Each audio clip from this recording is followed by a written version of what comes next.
Good evening, everyone. Buenas tardes a todo el mundo. Добрый вечер, дорогие друзья. Oh, yeah. So,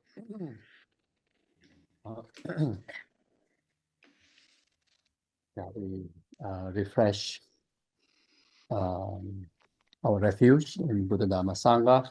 Then, on the basis of that, generate altruistic motivation in order to make this very session to be most meaningful, most beneficial for our spiritual development. Давайте начнем с того, что обновим наше прибежище в Буддхарме и Санке. И после того, как мы снова придем к прибежищу, в очередной раз мы зародим альтруистическую мотивацию для того, чтобы наша сессия максимально была полезной для нашей главной цели, для достижения пробуждения ради блага всех существ. Геше estaba diciendo que vamos a refrescar el refugio y vamos a aprovechar este momento de refrescar el refugio para hacer, perdón, entre este medio se me ha olvidado lo que Geshe estaba diciendo. Geshe la cuando ni hecho un pechizo ya ni hecho Yeah. So, yeah, I think I also forgot something. Él también se ha olvidado. Yeah. So, just settle body and mind in the present moment, and just refresh the refuge. Simply feel the presence of Buddha Dhamma Sangha, and feel protected, blessed, inspired. Then, on the basis of that, dedicate entire one's existence, in particular this whole life, and this, especially this very session, for the benefit of numberless sentient beings, temporary happiness after the ultimate happiness of enlightenment. Давайте начнем с того, что мы установим наше тело и ум в текущем моменте, успокоимся, перестанем думать о чем-то постороннем и обновим наше прибежище Буддхарме и Санки. То есть давайте почувствуем действительно присутствие этих трех драгоценностей, почувствуем их защиту, их благословение и вдохновение. И на этом основе мы посвятим уже все свое существование, всю свою жизнь всем существам и, в частности, вот эту сессию посвятим всем существам. Especially dedicate our time together here for those sentient beings, in particularly those of the animals, wild animals who died, in the bushfire in America, in Australia, and those who died in the war, natural disasters, and those who are going through so much trouble in life in relation to their health, their businesses, their relationships, because each one of us, either in online or in person, we come to gather some positive impact through engaging in Dharma discourse, through engaging in the learning of how Buddha would think, how Buddha would cultivate, how Buddha express, his wisdom, which carries the impact of virtue and merit. So due to that, naturally we accumulate so much positive energy, positivities, So of course it does benefit us, but why not we share this positivity to the whole world, which most needed.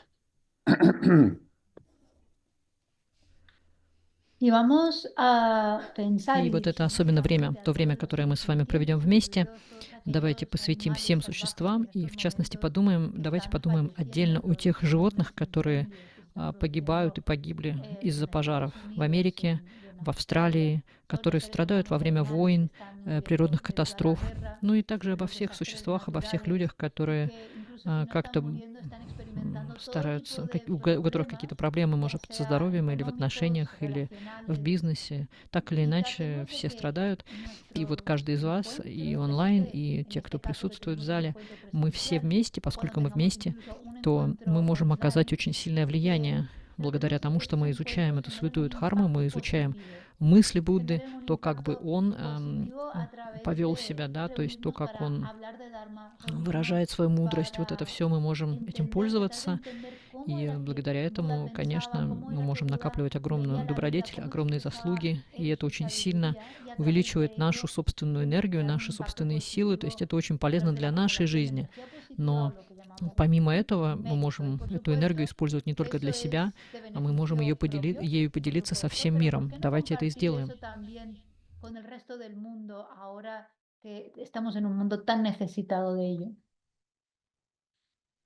Sangye Chodan Zoje Jonan La Janju Badu Dani Janzoje Daji Jeje Gebe Zona Dola Benje Sangye Rubarai Jo Sangye Chodan Zoje Jonan La Janju Badu Dani Janzoje Daji Jeje Gebe Zona Dola Benje Sangye Rubarai Jo Sangye Chodan Zoje Jonan La Janju Badu Dani Janzoje Daji Jeje Gebe Zona Dola Benje Sangye Rubarai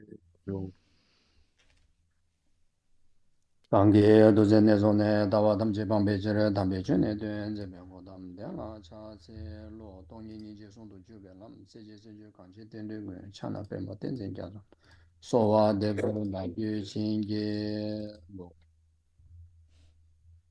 Okay, thank you. So yeah, initially Спасибо. I thought that entire session going to be interactive, very relaxed, not like yesterday, very boring. The half part of the session yesterday, but then still I felt that at least about one page since we talk, about the chakras and channels. So I thought that I would not go to all the notes. Share with each and everyone so that you can read to yourself. And in fact, this note is very much,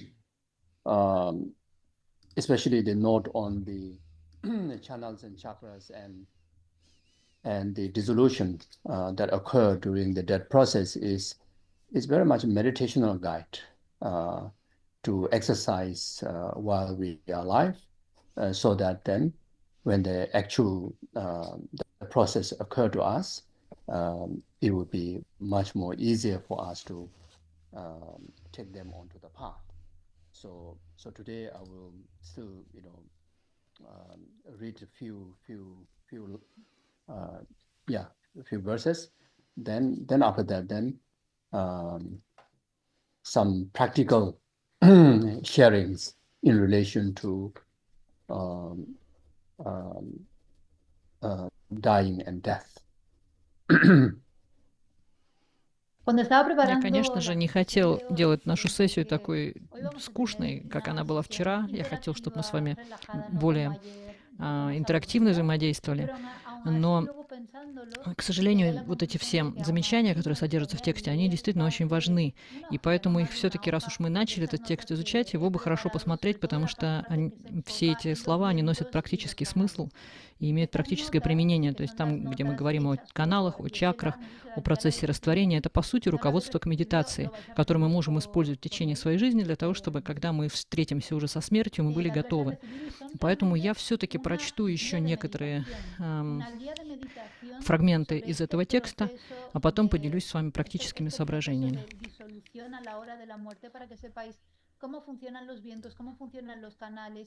Y que podáis practicar así en vuestro día a día para que cuando llegue el momento inevitablemente podáis transformar ese momento de la muerte en el camino. Entonces, hoy voy a leer brevemente unos párrafos y después vamos a pasar a la parte de compartir consejos prácticos para ese momento, para cuando llegue ese momento de la muerte.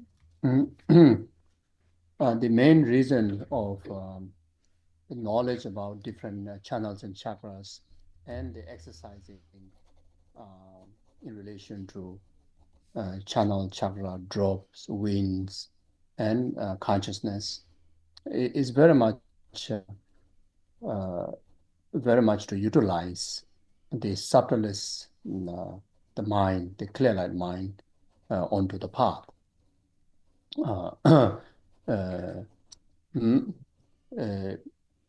Without closing the arising of the gross mind, we won't able to activate the subtle mind. In order to close the gross activities of the mind, or the conceptual activities of the mind, one need to withdraw the wind energy, which is mount of the mind. In order to withdraw the mind, we need to deactivate the different channels, different pipelines, which bring the flow of the wind energy. Due to that reason, then if we know the different channels, different the gross, subtle, innermost, subtle nervous systems, throughout the body, it is mentioned that there's 72,000 different chakras, or very much the nervous systems are there, and that also has the gross one, subtle one, innermost subtle one, and that is very much a branch out of the three main channels, such as the central channel and right and left channel. So in order to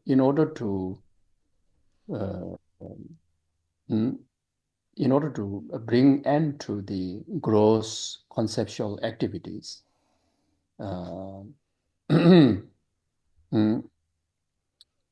you need to bring end to the activities of the basis of the feelings and sensations and activities of the five senses.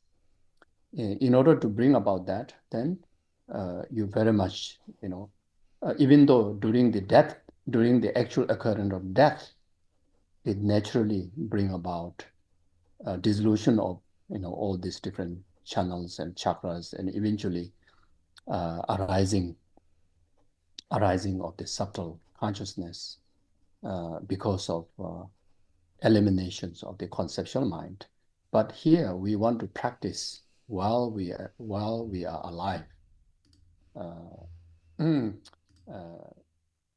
So in order for us to practice now, without knowing the basis where to withdraw those functioning, then we won't able to practice successfully. So that's the main reason why we need to know these different channels and chakras. Причина, по которой так необходимо на практике знать, что из себя представляют чакры, каналы, капли и так далее, это для того, чтобы мы должны прикоснуться к наитончайшему уму, да, и тогда мы сможем его использовать. Чтобы использовать наитончайший ум ясного света на пути, нам необходимы все эти знания. А для того, чтобы иметь к нему доступ, нам надо сначала устранить грубый ум, убрать его, потому что пока грубый ум функционирует, концептуальный ум функционирует, мы не можем подойти к наитончайшему уму. И для того, чтобы закрыть эти грубые проявления ума, концептуальные проявления нашего ума, нам нужно сначала устранить энергию ветров, которые поддерживают, они являются ездовым животным нашего ума, как вот эта энергия ветра. То есть нам нужно их убрать из боковых каналов, нужно эти каналы как бы закрыть для их действия.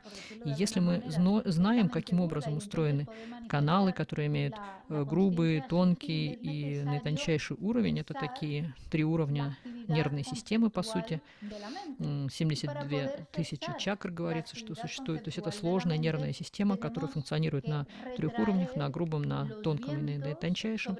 И вот 3 самых главных — это центральный канал, правый и левый каналы.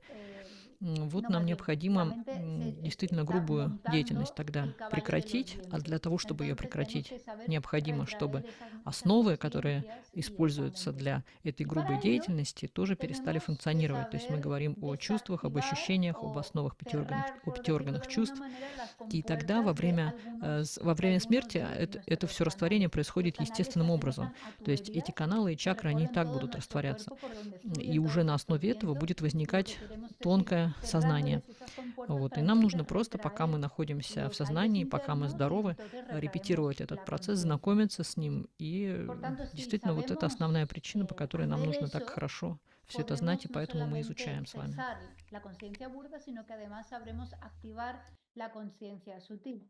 Ojo que cuando hablamos de cerrar las compuertas de estos canales, no es algo tan sencillo porque estamos hablando que es un complejo de canales, como un sistema nervioso no sutil, sino muy sutil, que se dice que está compuesto por más de 72.000 canales.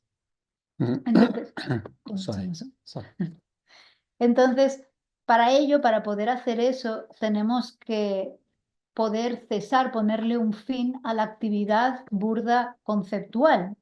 Y para hacer eso, tenemos que ponerle un fin, cuando digo ponerle un fin es desactivar su base. Y su base son los sentidos, nuestra capacidad sensorial, nuestros 5 sentidos, así con nuestras sensaciones, etc.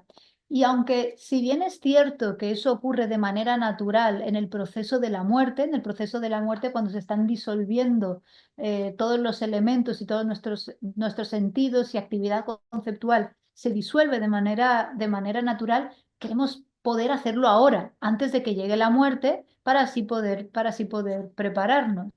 Y es por eso que tenemos que aprender sobre los canales, los chakras, los vientos, para poder practicar en vida, para prepararnos para la muerte. ¿Se me escucha bien? ¿Sí? Vale. So even for beginner level, ordinary practitioner like me, we definitely want to minimize the disturbances of the conceptual emotions. And the emotions that manifest in conceptual minds are very much due to the imbalance of the elements, and especially the wind elements that serve major power to bring control over the rest of the elements. So therefore, if we are able to manage to withdraw or bring full stop the functions of the wind energy onto wrong channels, onto wrong places within our physical system, that can bring benefit of minimizing the arising of different conceptual disturbances, emotional disturbances. We understood that there are limitless emotions, negative emotions, minimum 84,000 different emotions, that which is unhealthy, and it brings emotional imbalance, which are very much triggered by the different nervous system, and that is mainly the wind energy that residing within those different nervous system is becoming imbalanced, and because of that, bring the trigger of the different emotion arises. An example, even these three root channels, the central channel, the wind energy that flow, if wrongly flow, the main activations of ignorant, it bring thicken the ignorant. Then the right channel, it bring the wind energy, if not rightly flow, it bring the activations of aversion, like anger, like that. The left channel has the arising, main to the attachment. So by managing this different nervous system, these different channels, we will able to overcome this disturbing different emotions, like including can able to overcome anger, can able to overcome attachment, even can able to overcome ignorance. So this practice not even necessarily need to have initiations or need to practice high Sukha Tantra. Just simply managing, our whole body system can able to bring great sense of liberation.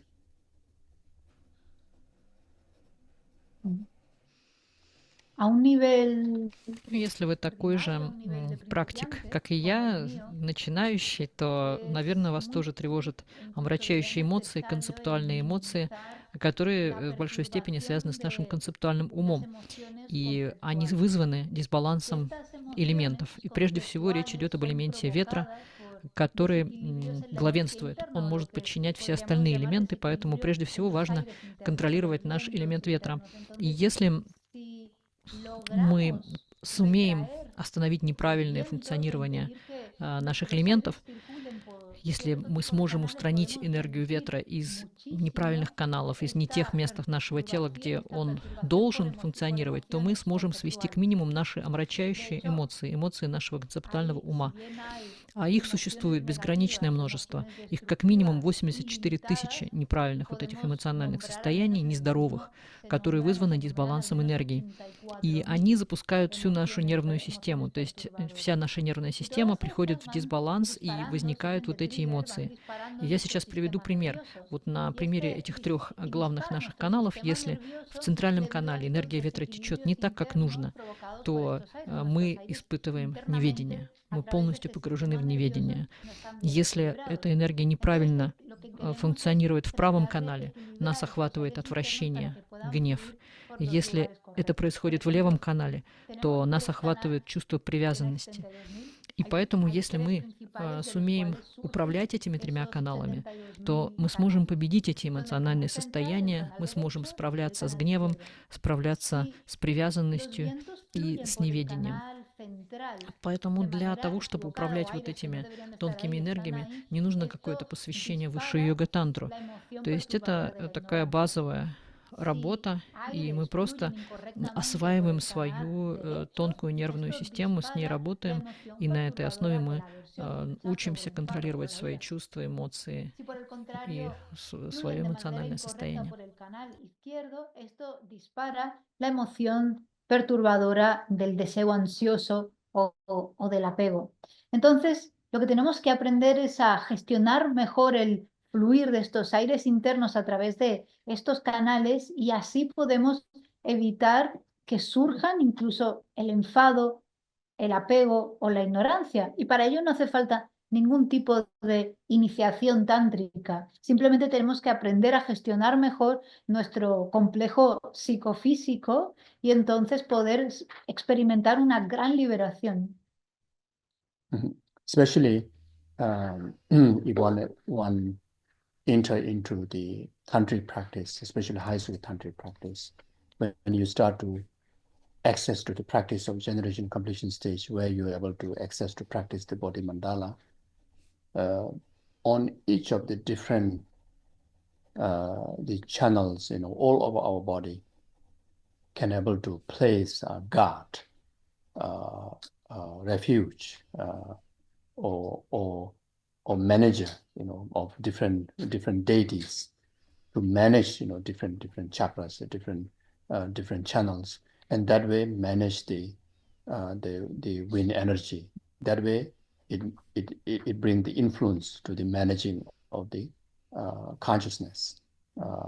Even the conceptual consciousness will be well tamed and well managed to function very much according with beneficial to our system. Then not only that, if you access into such practice, then by utilizing there are many different practices, but there's one practice of utilizing the yoga of for joy, and that has to be exercised within the channels and chakras. Without knowing clearly exactly where the channels and chakras are there, we won't be able to manage to perform, those practices. And when you perform those practices, even at the beginner level of such practitioner, you experience, great sense of blissfulness, which who do not want to enjoy that. But that is not the ultimate purpose of exercising the four joy. The ultimate purpose is to actualize everlasting peace, everlasting bliss, the most perfected bliss, which is the bliss of Dharmakaya, and that's the doorway to actualize to activate the clear light experience even before the natural occurrence of clear light comes in our way.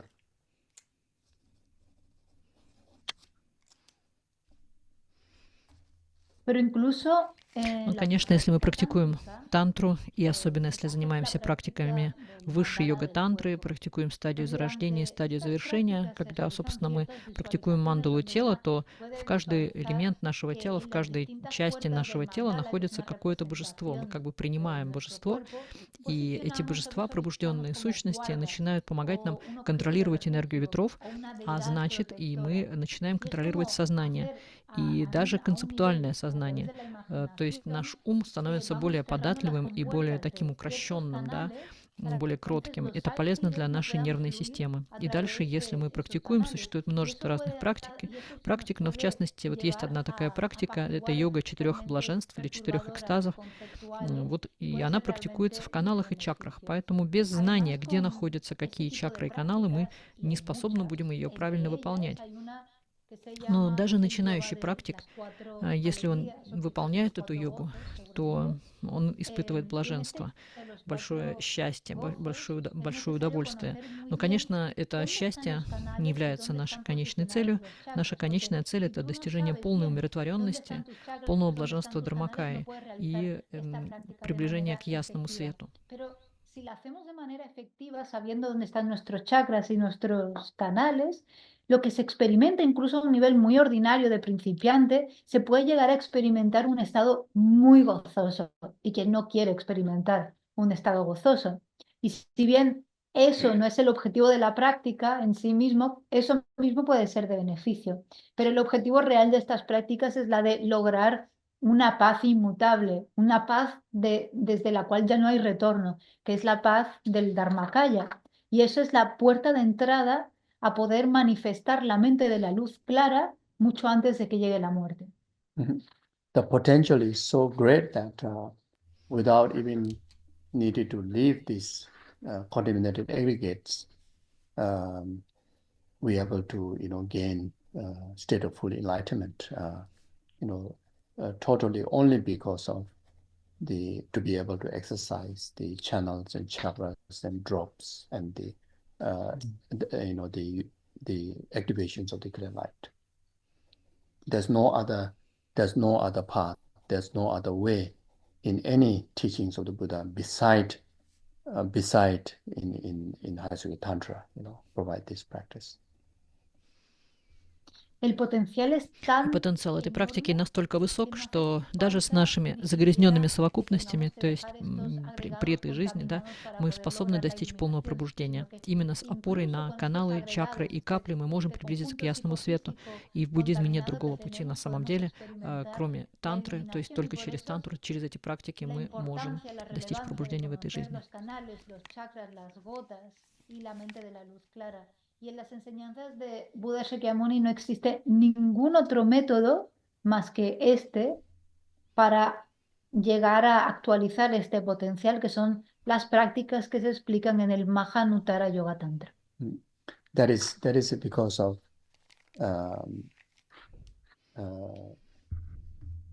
require the utilizations of the subtlest mental energy, subtlest wind energy, subtlest channel energy, then a subtlest meditative state of capability. But everything has to start training from the gross level. Y estas prácticas И, requieren конечно, мы должны использовать наитончайшую энергию ветров, каналов, чакр, наитончайшее медитативное состояние. Но вся работа, тем не менее, начинается с грубого уровня. Más avanzadas o más sutiles, pero todo ello empezando siempre por lo más burdo. Siempre se empieza con lo más burdo. Vamos ahora a leer una parte de este texto y luego continuamos. So there are 72,000 different channels within our body, including the three main ones, namely the central channel, which is flanked on the both sides, which no intervening space by the left and the right channels. These three channels are straight and adjacent to one another. The left and the right channel wrap coil around the central channel and various major places, thereby forming the so-called the channel nodes. These nodes constrict the central channel. At each of these places where the channel nodes occur, except at the heart level, there's one twofold node formed by the single coil of the right channel and the single coil of the left. They wrap coil around the central channel by the crossing in front and the looping around it. At the heart level, there is a six-fold node formed by the three overlapping loop of each of the flanking channel. This is the most difficult node to loosen, but when it is loosened through the meditation technique, we develop great mental power, namely the realization to the clear-like mind. At each of these various major channel node, the different number of the spokes or petal branch from the central channels there. Yeah. И поэтому я прочту дальше по тексту. Существует 72 тысячи различных каналов в нашем теле, включая главные три канала и прежде всего центральный канал, который по бокам обвивают два боковых канала. И между ними на самом деле нет пространства. Вот эти три канала, они прямо как бы вытянуты и прилегают друг к другу. Левые и правые каналы обвивают центральный канал в главных точках нашего тела, тем самым формируют так называемые узлы наших каналов, то есть чакры. И вот эти узлы сжимают центральный канал. И в каждом из этих мест, где находятся эти узлы, кроме уровня сердца, такой двойной узел, сформированный одним обвиванием правого канала и одним обвиванием левого канала. А в центральный канал таким образом обвивается спереди и сзади, да, он обвит полностью. А на уровне сердца такой шестичастный узел сформирован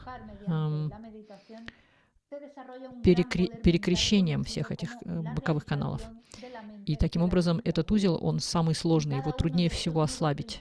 Но когда он все-таки ослаблен через медитацию, мы развиваем великую ментальную силу или психическую силу, и в частности происходит постижение ума ясного света.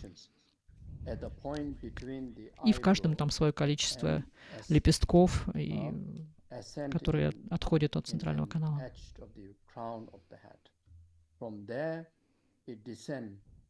To the spinal cord in a straight line to the space in between the anus and the tip of the sex organ.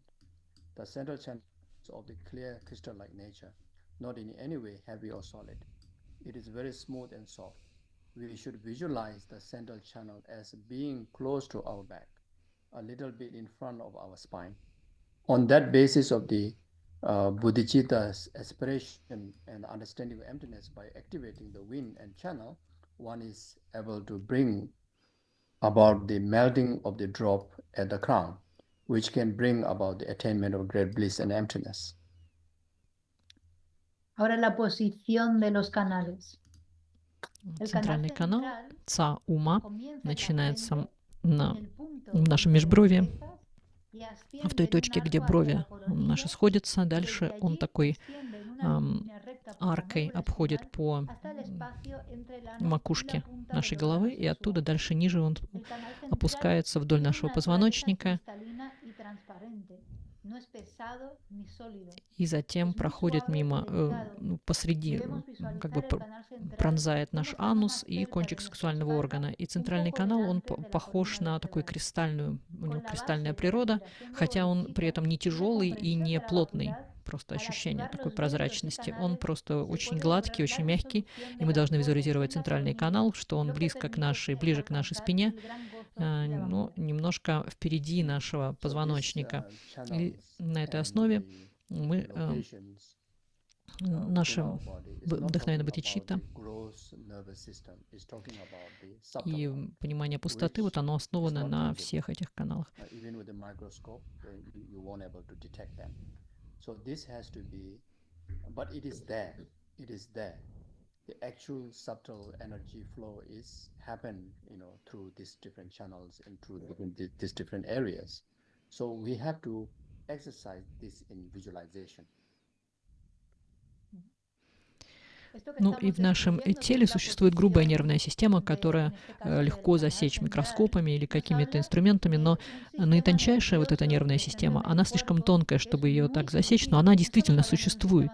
Она в самом деле существует, и мы просто должны на ней медитировать, выполнять визуализации.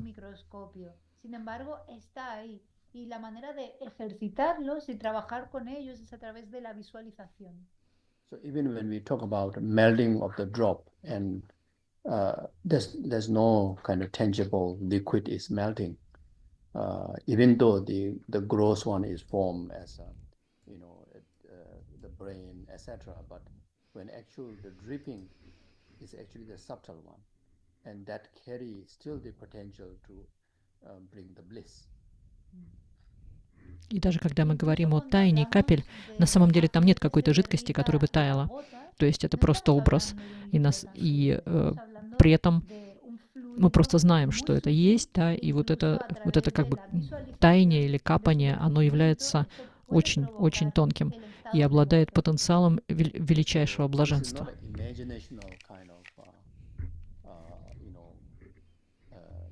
Actualizing this nervous system and drops and dripping and bliss, etc. It is actually happen. So that's why this has to be done not through imagination but through visualization. So visualization meaning actually is there. Now you are narrating it, and the actual energy follow according with the narration in your visualization. Нужно понимать, что то, что мы делаем, мы действительно визуализируем, а это не плод нашего воображения. И мы должны к этому относиться соответственно, потому что это не просто действительно какая-то наша фантазия, это в самом деле происходит в нашем сердце, в нашем теле. Вот так мы должны к этому относиться, что это действительно абсолютно все происходит, и все является реальным. Los canales y todos estos elementos internos se empiezan a comportar de la manera en la que tú lo estás visualizando. So from here we can establish that the melting of the drop at the crown, the white substance bring about the bliss of the different stages up to the tips of the sacred organ, but without releasing of the body fluid.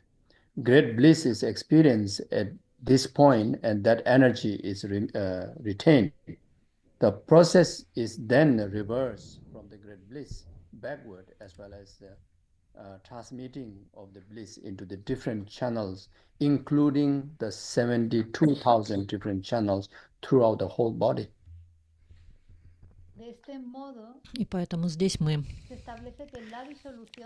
устанавливаем, что происходит таяние капли на макушке, белая субстанция приносит блаженство, проходя по разным чакрам, по разным этапам до кончика сексуального органа, где никакая телесная жидкость не источается, и в этот момент переживается величайшее блаженство, и энергия таким образом сохраняется, она никуда не уходит. И процесс обращается вспять, когда великое блаженство вновь испытывается, когда энергия проходит обратно по всем каналам, включая 72 тысячи каналов.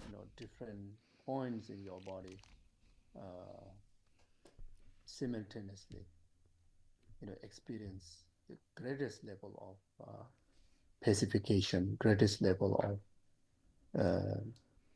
the greatest intense level of joy, and which carries the magnitude to able to suppress or to able to pacify the conceptual mind, and because of that you're able to reach to a non-conceptual state of subtle meditative state of mind, and that is closer to the clear light mind, and that's how that you're able to exercise the clear light state. Entonces, imaginaos, И в процессе этой медитации 72 тысячи различных мест, различных чакр нашего тела испытывают огромное блаженство и умиротворение. И благодаря этому удовлетворению умиротворяется наш концептуальный ум, успокаивается концептуальный ум, и поэтому мы можем войти в состояние медитации без концепций, то есть неконцептуальное состояние. И это позволяет нам ближе подойти к уму ясного света. Таким образом, вот именно через это мы можем реализовать ум ясного света. Y eso nos acerca mucho más a la mente de la luz clara. Y esta es la manera de ir ejercitando la mente de la luz clara para poder ir accediendo a ella. The bliss that you drive through the exercise of four joy and spreading towards the 7,000 different, the channel part of the body, the intensity is greater than when we experience unbearable pain. Cuando se realiza correctamente este yoga de los cuatro gozos y se experimenta gozo a través de estos 72.000 canales o 72.000 puntos, el grado de gozo es mayor que cualquier tipo de dolor más intenso que nos podamos imaginar. And it is very much all pervasive to the entire your body system. Even though the pain, let's say pain in the bone, can be so painful, unbearable, but not necessarily that has the magnitude to cover entirety of your body system. Y el gozo es tal que abarca por completo todo nuestro cuerpo. A veces, por ejemplo, cuando tenemos un dolor intenso de huesos, que puede ser muy doloroso, extremadamente doloroso, aún así no abarca completamente nuestro cuerpo. Sin embargo, este gozo sí que lo abarca. Then some more, the feeling of the pain bring distraction. Feeling of the pain stray the concentration, but feeling of the bliss actually intensify the concentration. Y si bien el dolor nos lleva a la И дальше, если distracción, сравнивать с болью, то perturba la concentración, чувство боли, оно отвлекающее, оно отвлекает нас и не позволяет нам концентрироваться, тогда как блаженство, оно абсолютно, наоборот, способствует концентрации. Blissful experience is the best pathway in order to close the chapter of conceptual activities and making the bridge from the ordinary mind, ordinary meditative mind, to the natural state of abiding of the clear light state. Поэтому это блаженство является наилучшим средством для того, чтобы усилить концентрацию и направить наш обычный... Оно служит мостом от нашего обычного медитативного ума к естественному состоянию ясного света.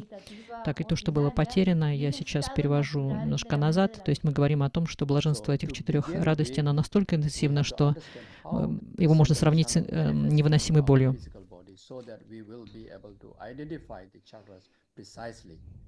Along these 3 central channels are 7 chakras at the various locations. So even the chakras are also talking about the channels, each with the different numbers of the spokes or petals, the different branches. The first chakra is located at the forehead, which has the certain number of spoke or petal. The next channel wheel is at the top of the crown with 32 spokes. Next comes the throat with the 16 spokes. The heart, 8 spokes. The solar plexus with the 64 spokes. The base of the spine with 32 spokes. And at the sexual organ has 8 spokes. There are some drawing from the text which clearly illustrate the channels and chakras. Here you just have to reflect that within your body, like such in your visualization. Those channels exist at those spots, you visualize like that. So when you want to do the meditation on the wind, channel, and drop, it will be more effective by knowing the precise locations of the chakras as I described before. Для начала нам необходимо понять, как центральный канал проявляется в нашем физическом теле, чтобы мы могли точно идентифицировать все чакры. Вдоль 3 каналов в различных местах расположены 7 чакр, каждая из которых имеет разное количество спиц или лепестков. Первая чакра расположена на лбу. Это межбровная чакра или аджня чакра. Она имеет определенное количество спиц и лепестков. Следующее колесо канала находится на вершине макушки, короне, 32 спицы. Далее следует горловая чакра, чакра горла, это 16 спиц. Сердце, сердечная чакра, это 8 спиц. Пупочная чакра в солнечном сплетении 64 спицы. Основание позвоночника, тайная чакра 32 спицы. И у полового органа драгоценная чакра это 8 спиц. В текстах приводятся рисунки, которые наглядно иллюстрируют каналы и чакры. На этом этапе нам нужно просто осознать, что внутри нашего тела эти каналы существуют, что они находятся в определенных местах. И если мы захотим выполнить медитацию на ветрах, каналах и каплях, то она будет действительно более эффективной, если мы будем точно знать, где эти чакры находятся.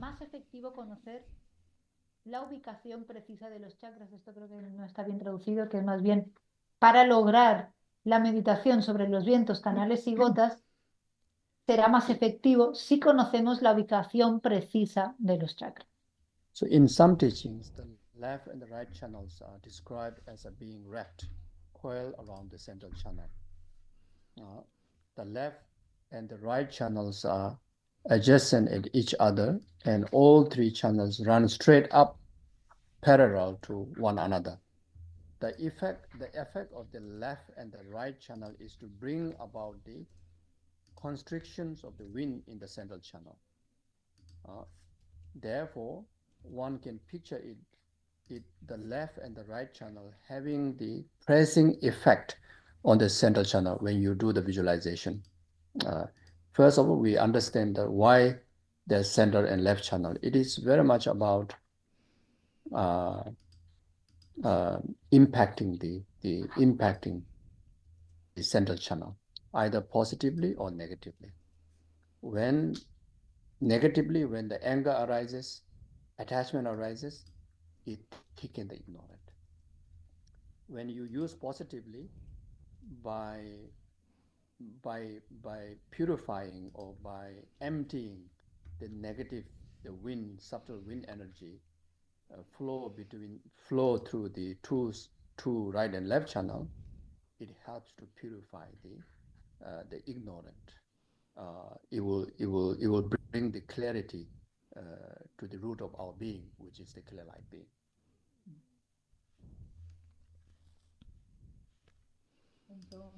Далее по тексту в некоторых учениях левый и правый каналы описываются как обернутые вокруг центрального канала. Левый и правый каналы соседствуют друг с другом desarrollados alrededor del canal central.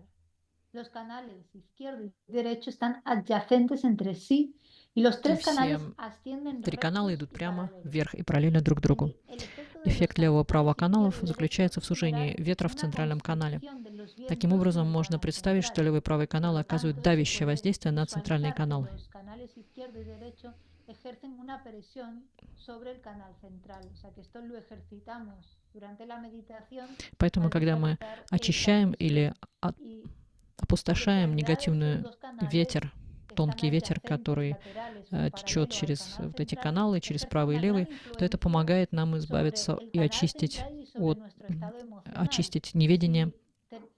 Y viceversa, Таким si образом, tenemos это un estado принесет ясность, emocional de enfado o de который apego, будет esto присутствием puede ясного света. impactar negativamente el canal central y, digamos, hacer más gruesa nuestra ignorancia.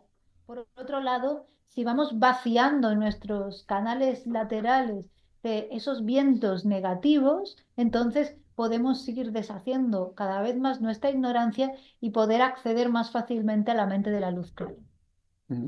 Even in our usual, ordinary life, even to our gross channel or nervous system, when there's excessive anger, here get tight, here chest here, the heart chakra here get tight, so tight as sometimes if we're so angry we bang here like that. When we have an excessive attachment grasping, you also feel congested here. It's kind of very uneasy, like a tsunami kind of like happening, But then when we are completely mess up with our views and mind filled with hallucinations, and you find it's the dark kind of like energy is like gathering at the heart here. So in fact,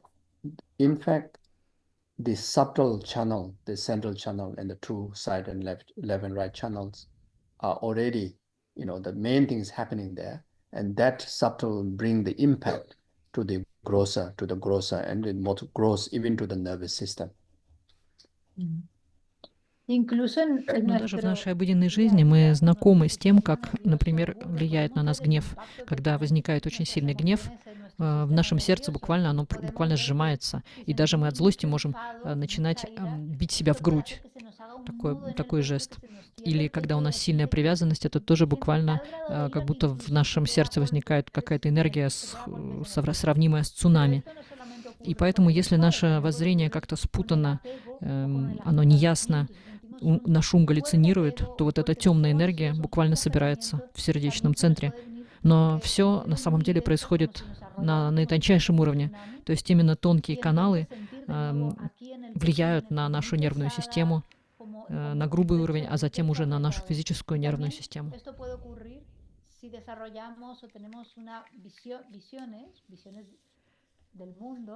O alucinaciones y se siente aquí en el centro del pecho como una energía oscura, una energía muy pesada. Y lo que está ocurriendo en realidad es que a nivel muy, muy sutil, el sistema nervioso sutil del que estamos hablando con su canal central y sus dos canales laterales, ya se están viendo afectados por estas emociones y ahí están ocurriendo toda una serie de cosas con los aires internos que a la vez está afectando al sistema nervioso burdo y al sistema nervioso muy burdo. Contrast to that, for the positive energy, when we, I'm not talking about myself, but those, good practitioners, when they experience the realization on their practices, realization on the path, like such as when you meditate on emptiness, you start to experience emptiness.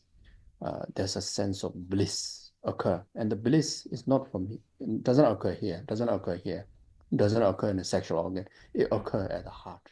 It's released from here.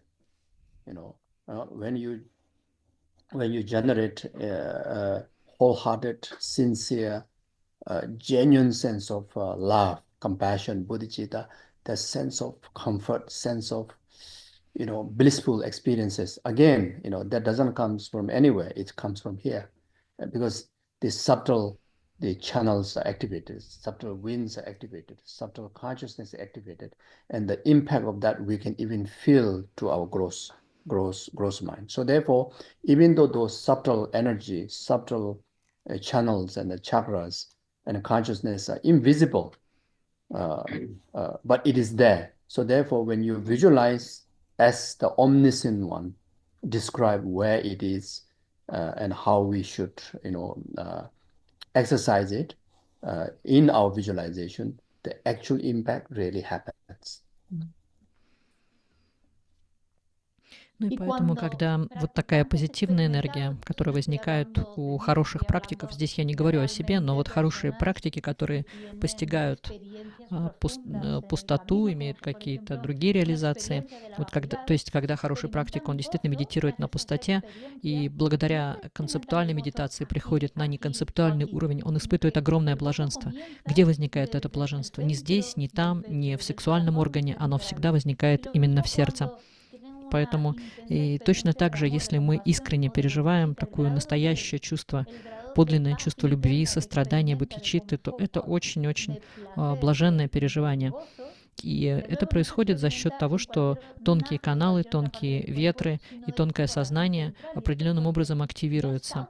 И хотя они все невидимы, даже для микроскопа, они, тем не менее, существуют, и именно они влияют. Просто мы их визуализируем так, как их описал Всеведающий, как он рекомендовал нам их визуализировать для того, чтобы достичь этого состояния, приблизиться к ясному свету. Los canales sutiles, los vientos sutiles y demás están ahí. Y así como lo describe Buda Shakyamuni, el omnisciente, en sus enseñanzas, podemos aprender a visualizarlo y ejercitar, trabajar con estos aspectos sutiles de nuestro cuerpo. So, when the death occurs, the wind that serves as a mount of the consciousness dissolve into the wind in the left and the right channel first. This in turn dissolve into the wind in the central channel. When the wind in the left and right channel dissolve, they become flattened, thereby releasing the pressure they previously asserted onto the central channel, which in turn allows more movement of the wind within the central channel. This induces the activations of the subtle mind, letting the wind enter into the central channel, actualizing your subtle mind. This experience is felt by every single being without exception, whether you are a practitioner or not. When this dissolution occurs to the ordinary person, it brings great fear as they feel they are being completely annihilated, because it becomes annihilated. Когда наступает смерть, то ветер, который служит опорой сознания, растворяется в ветре сначала в левом и в правом каналах. В свою очередь, затем он растворяется в ветре в центральном канале. Когда ветры в левом и в правом канале растворяются, эти боковые каналы становятся сплющенными, тем самым освобождая давление, которое до этого они оказывали на центральный канал. В свою очередь, это приводит к большому движению ветра внутри центрального канала и вызывает к жизни, к действию тонкий ум, и позволяя ветрам войти в центральный канал, вот за счет того, что ветра входят в наш центральный канал, актуализируется наш наитончайший ум. И это переживает абсолютно каждое существо без исключения, даже если это не практики. Когда это растворение происходит с обычным человеком, он испытывает огромный страх, потому что он чувствует, что его полностью уничтожают.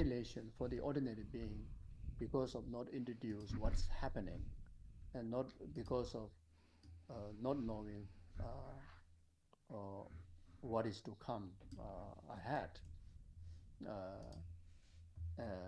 Because of that, and also not knowing what really happened. But actually, so because of not knowing what happened, that's why they feel they completely like losing themselves, and that's where the fear comes from. But if one knows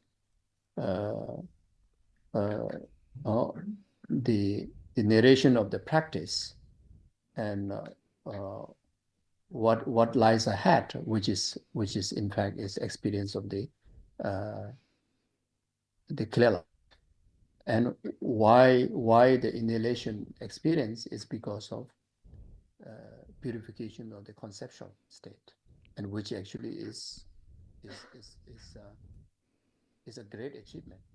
And you, and as a practitioner, will enjoy, will feel, will rather use that opportunity to even deepen, their meditation and continue to, success on the path.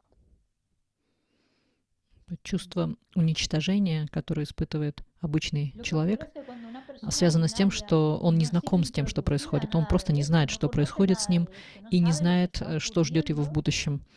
И поэтому, поскольку он действительно не понимает, что с ним происходит, он чувствует себя абсолютно потерянным и не понимает действительно, откуда что-то происходит. Но если мы знакомы с этой практикой, знакомы с ее описанием, тогда мы знаем, что нас ждет впереди, и мы действительно переживаем, то есть то, что другое существо переживает как опыт его уничтожения, мы переживаем как очищение нашего концептуального состояния.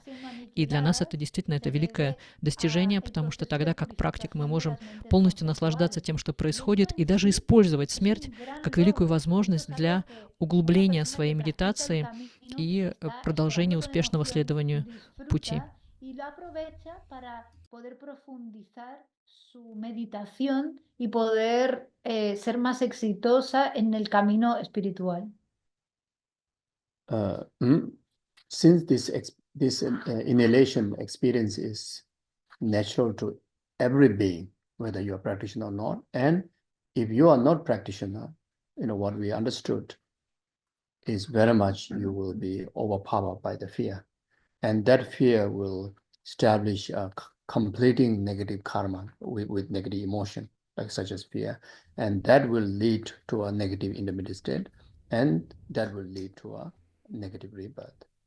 But for as a practitioner, and in fact that is the border where you are crossing to reach to the most favorable realm, which even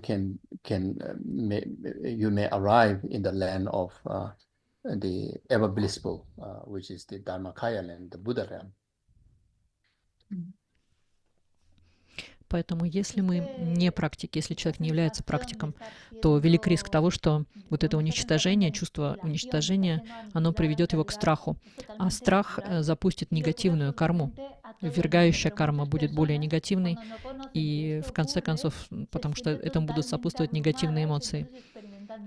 Поэтому страх запустит то, что человек попадет в более негативное промежуточное состояние и затем получит более негативное перерождение. Поэтому вот это как бы как прохождение границы. И если мы проходим в правильном состоянии, то есть мы понимаем, что с нами происходит, осознаем все эти процессы, то мы тогда сможем перейти в более благоприятное рождение, и мы придем в какую-то прекрасную чистую землю, и мы достигнем Дharmakaya, чистой земли Будды.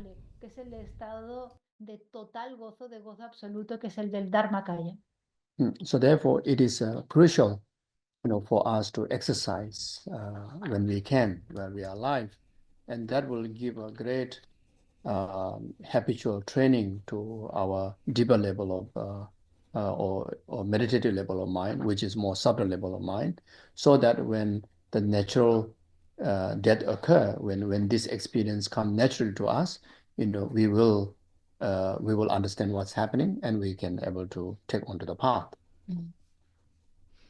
Поэтому необходимо при жизни тренироваться в этих практиках. Это создаст очень глубокую привычку на более тонком уровне.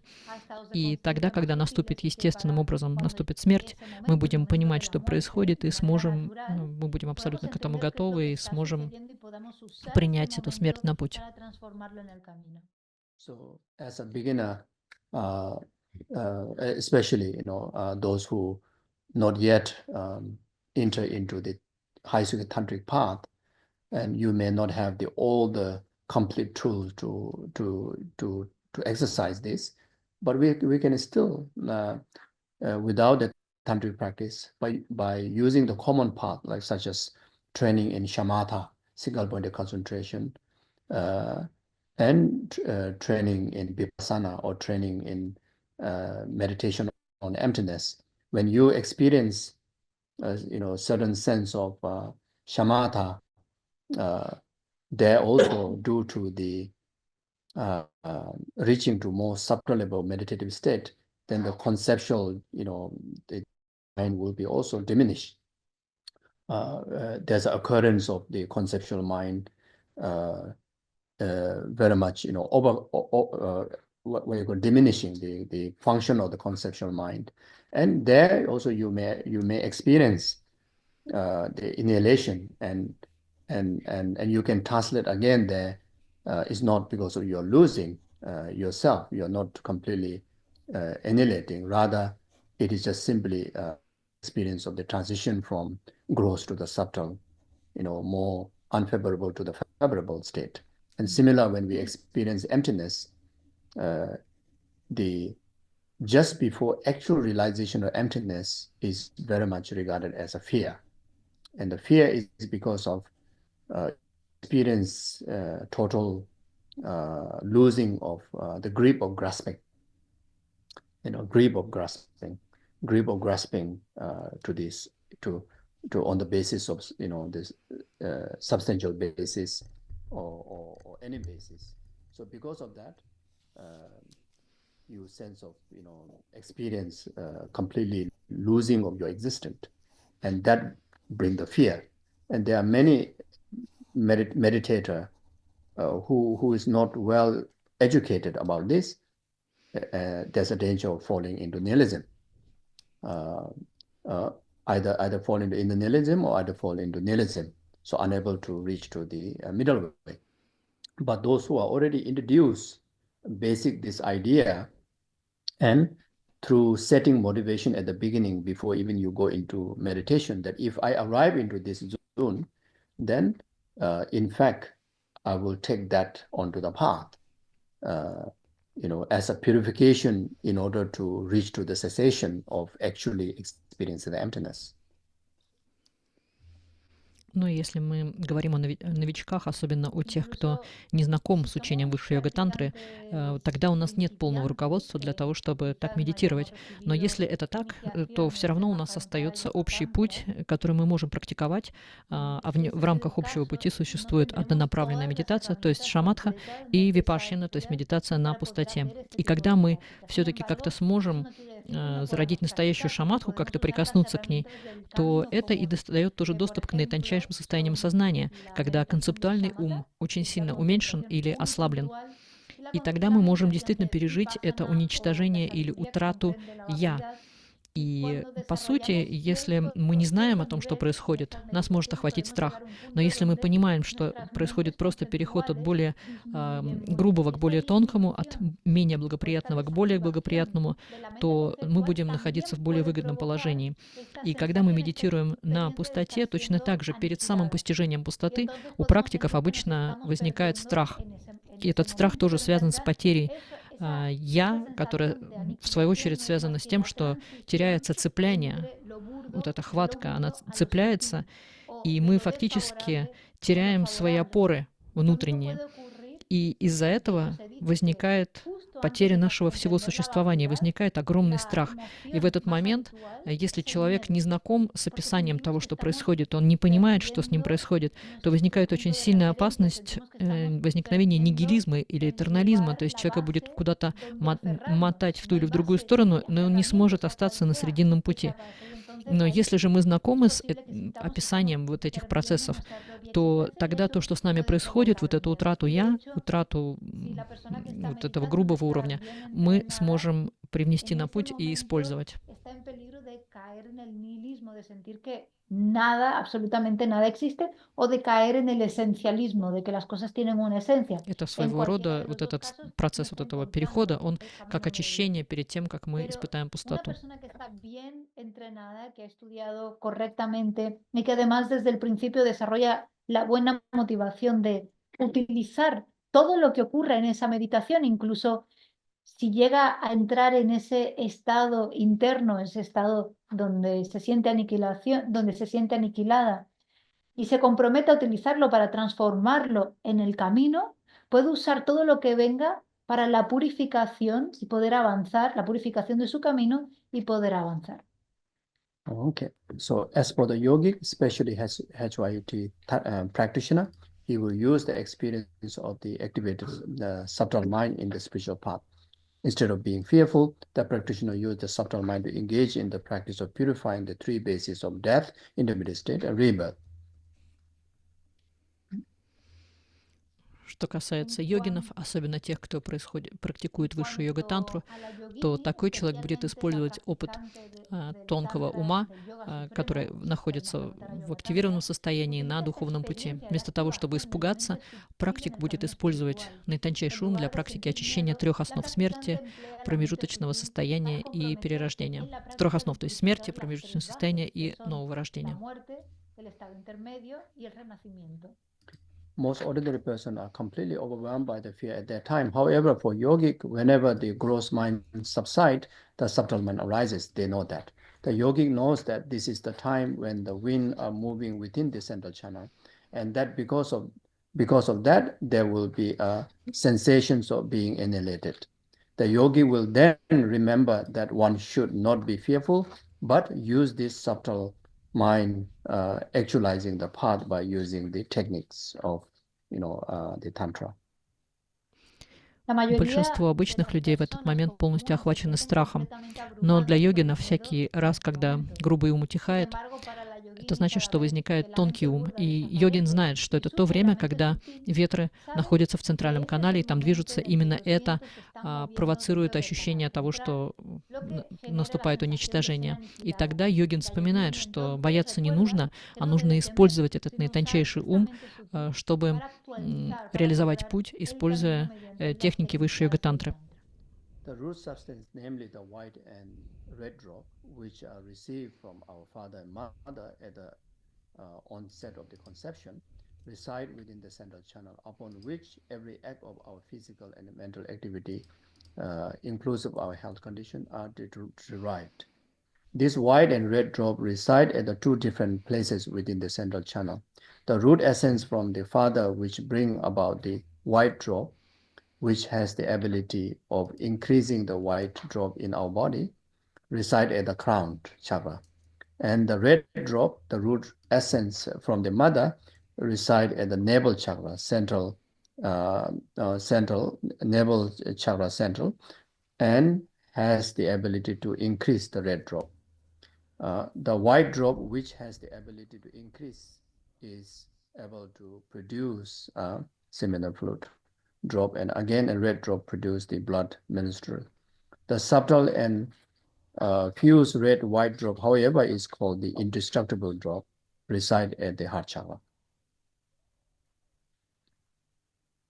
La sustancia raíz, es decir, las gotas blancas y rojas, коренные субстанции, а именно красные и белые капли, которые мы получили от отца и матери в процессе зачатия, находятся в центре, внутри центрального канала, от которого зависит каждый акт нашей физической или умственной деятельности, в том числе и состояние нашего здоровья. Эти белые и красные капли находятся в двух местах центрального канала.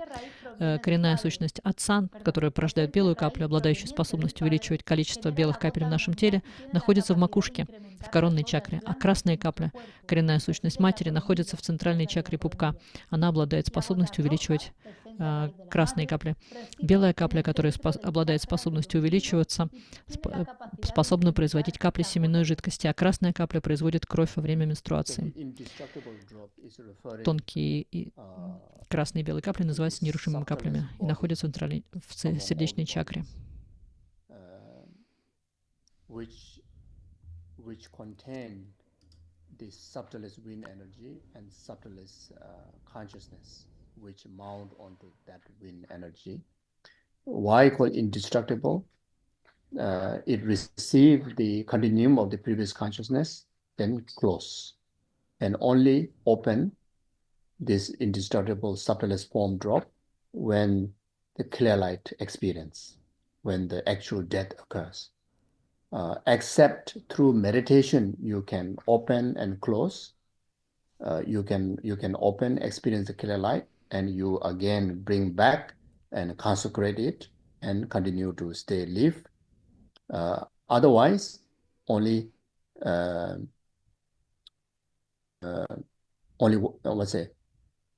come when the conception is start and leave when the death occurs.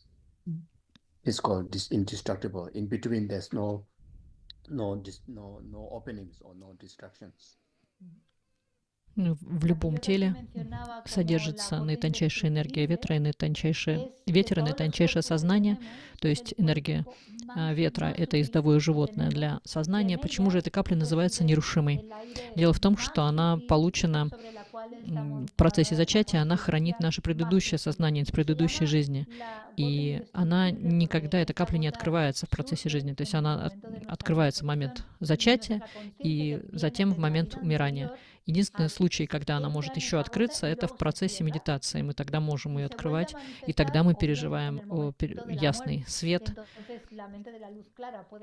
Но в противном случае, эта капля не может открываться, кроме как в процессе смерти.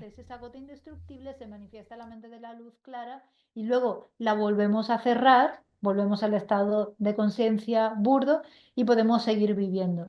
Y se llama indestructible porque aparece en el momento de la concepción y solamente desaparece en el momento de la muerte. This indestructible drop that abides at the center of the heart channel will, within the central channel, is the size of small p. Some texts describe it as the size as of the master seed. Many of the lamas liken it to the grain of the Indian red dal. The red dal is smaller than the black dal. The shape of the indestructible drop is slightly flat and roundish. Many lamas say it is half moon shape. Whatever it is, not necessary that every human must have the same size or shape. Different texts have the different versions. So this is again for visualization, what you feel comfortable, you can do that. Esta gota indestructible que se encuentra Это нерушимая капля, которая находится в центре сердечного канала, вращается внутри центрального канала, имеет размер маленькой горошины. В некоторых текстах она описывается размером с горчичное зерно. Многим ламам нравился образ индийского красного дала, потому что красный дал немножко меньше черного дала. Но форма этой капли немножко уплощенная, так она слегка плоская, да, как фасолька, и округлая. Многие ламы еще говорят, что эта форма близка к форме полумесяца. Но так или иначе, не у всех людей обязательно одинаковый размер и одинаковая форма, и также и в текстах разные версии.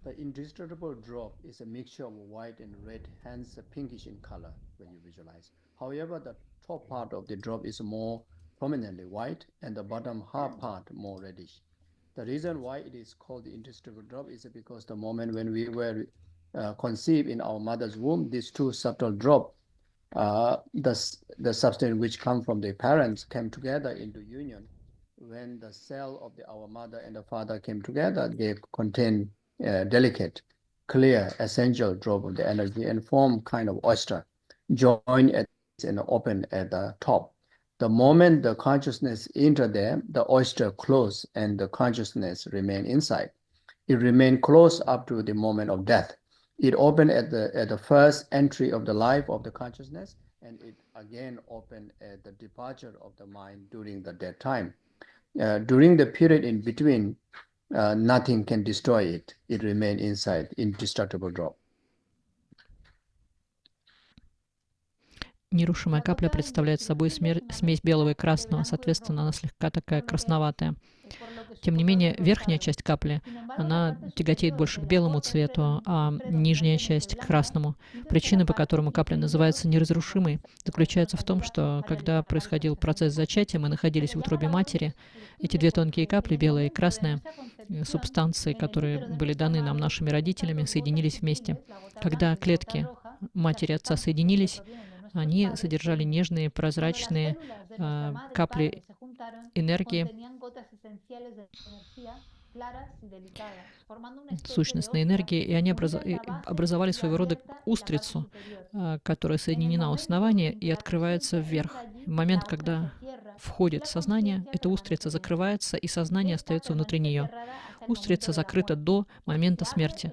Она открывается при первом входе жизни или сознания и закрывается, и открывается затем вновь во время ухода, то есть во время смерти. А период между жизнью и смертью, в этот период полностью устрица или вот эта субстанция, она закрыта, капля закрыта, и сознание находится внутри. Transferring consciousness, also known as power, is about opening this indestructible drop. So you can also exercise, or you can also open this indestructible drop if it's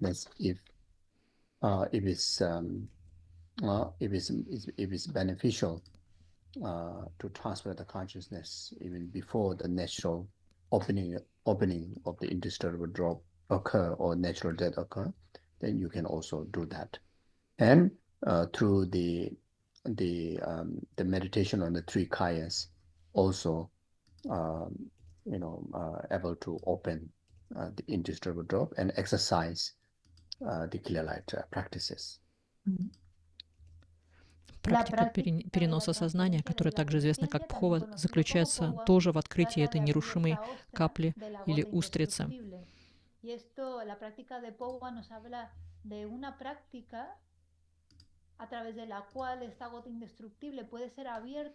Поэтому вот используется в двух случаях открытие нерушимой капли во время работы с ясным светом, в практиках ясного света и во время переноса сознания.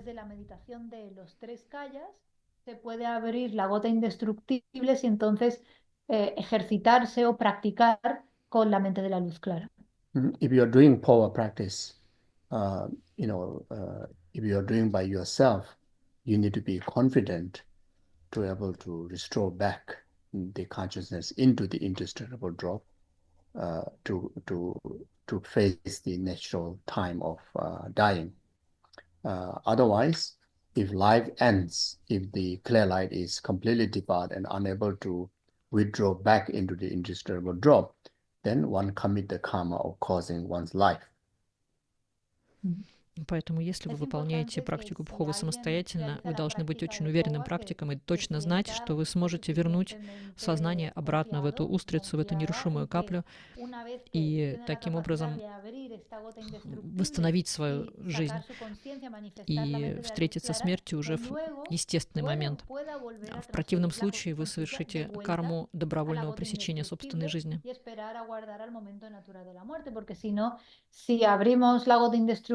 Manifestamos la mente de la luz clara y luego no podemos traer de vuelta la То есть conciencia. ясный свет тогда уйдет, и капля закроется, и вы просто умрете.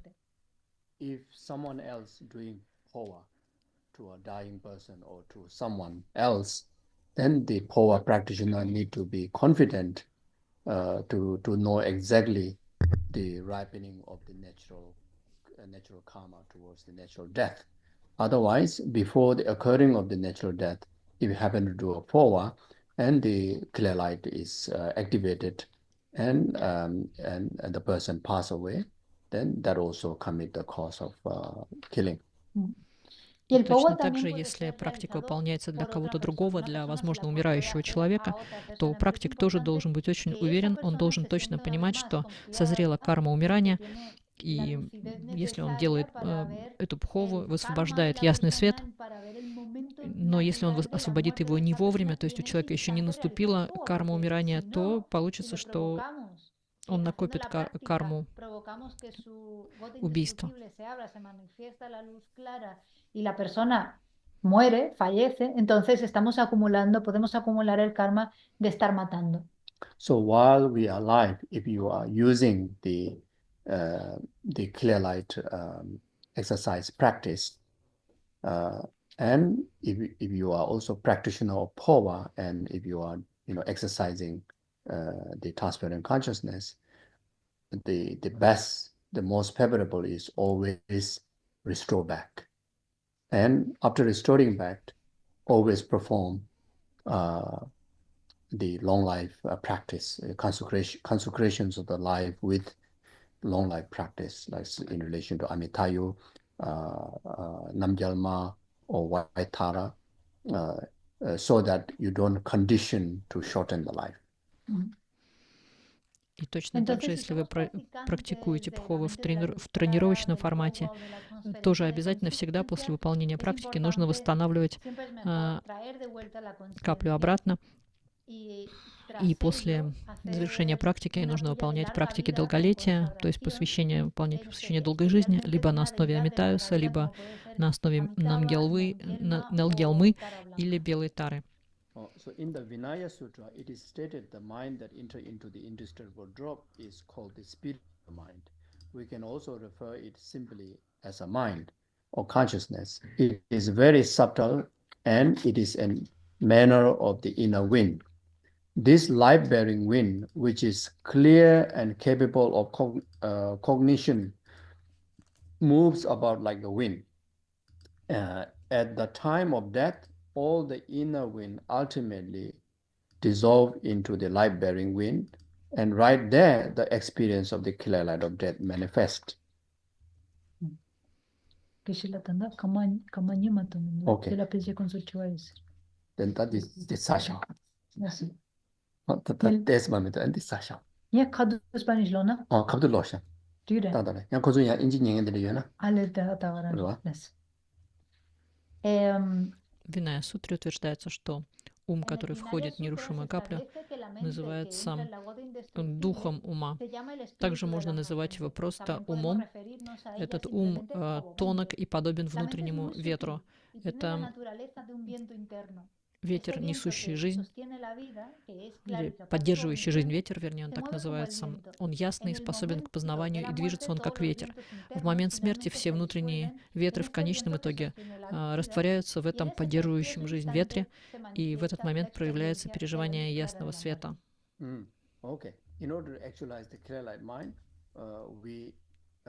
We have to bring all the inner wind, the gross wind and the wind within the three channels, including all the wind which were described before, the different stages of the wind into the central channel and dissolve them into the life-bearing wind, which is within the indisturbable drop.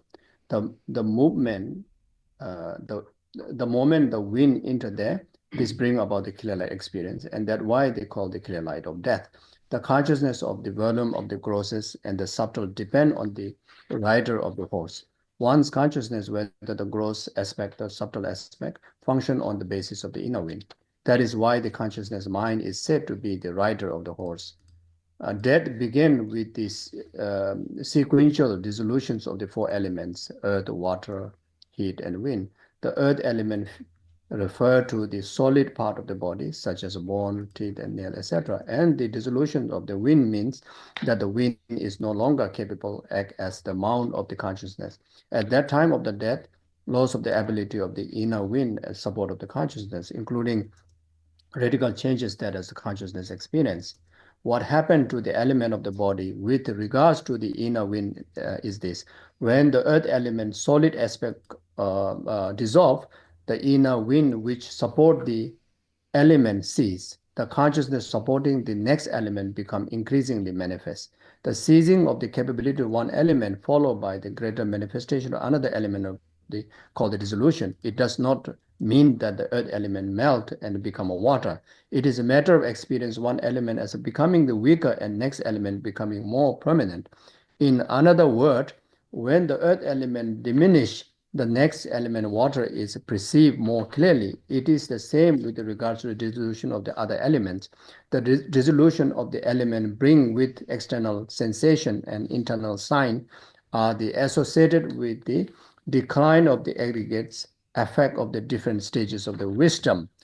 So this one, so this one is roughly what is happening. The remaining the topic is about there's 8 stages of the dissolution from the 4 elements all the way up to the reaching to the occurring of the clear light.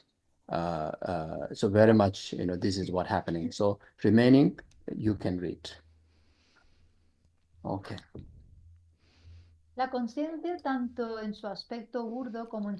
Чтобы пережить сознание ясного света, мы должны перенести все внутренние ветры, грубые ветры и ветры внутри 3 каналов, включая все те ветры, которые были описаны ранее, различные стадии ветров, в центральный канал и растворить их там, в ветре, который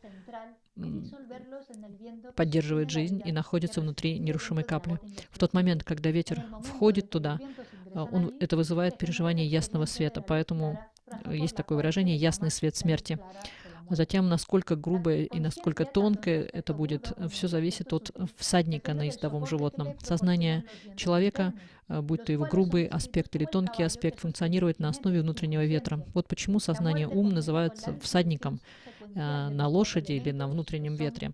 Смерть начинается с последовательного растворения 4 элементов — земли, воды, огня и ветра.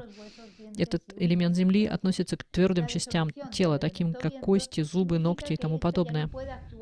Растворение ветра означает в том, что ветер больше не способен выступать в качестве опоры для сознания. В момент смерти эта потеря способности внутренних ветров поддерживать сознание вызывает радикальные изменения, которые испытывает затем сознание. Вот что происходит с элементами тела в отношении внутренних ветров. Когда элемент земли, твердые аспекты тела, растворяется, то внутренний ветер, поддерживающий этот элемент, прекращается. Сознание, поддерживающее следующий элемент, становится более очевидным. И прекращение способности действовать одного элемента, за которым следует усиление восприятия другого элемента, называется растворением. Это не означает, что элемент Земли буквально растворяется, тает и становится водой. Это вопрос нашего переживания того, как один элемент становится слабее, а следующий элемент становится более очевидным для нас. Другими словами, когда элемент Земли уменьшается, то следующий элемент, вода, воспринимается в более явной форме. То же самое касается растворения других элементов. Растворение элементов несет с собой внешние ощущения и внутренние знаки, и это связано с прихождением в упадок совокупностей и воздействием на разные ступени или этапы мудрости. Но это вот в целом все, что связано с 8 стадиями растворениями 4 элементов и вплоть до ясного света. Остальную часть текста вы сможете прочитать сами. Там дальше идет стадия растворения во время процесса смерти, поэтапно. So, if one can manage to practice like this, well done. If not, then if one is going through, nearing to the death, then you can also just focus on cultivation, on bodhicitta, emptiness, Guru Yoga, or any form of, taking refuge in Buddha, the Dharma, Sangha, taking refuge in the different deities like Tara, Chenrezig, etc., or even remembering a mantra, even remembering the face of the Guru, remembering the different images of the deities. Even that can able to assist us to be more calm and able to transit our virtuous mind to the virtuous intermediate state of virtues of the intermediate state. Then that way able to secure, higher rebirths. Поэтому, если мы можем практиковать так, как описано, это очень хорошо. Если же мы не способны практиковать в точности так, то достаточно взращивать бодхичитту, пустоту, выполнять гуру-йогу или сосредоточиться на прибежище в Будде, Дхарме и Санке или на конкретных божествах, таких как Тара, Чинрезик, то есть Авалокитешвара и других, на различных. Можно припоминать лицо гуру, нашего гуру, и можно думать об образах божеств, можно вспомнить мантры. Все это будет способствовать спокойному переходу нашего добродетельного ума в промежуточное состояние, и таким образом, поскольку мы будем действовать через наш добродетельный ум, мы сможем обрести более высокое рождение.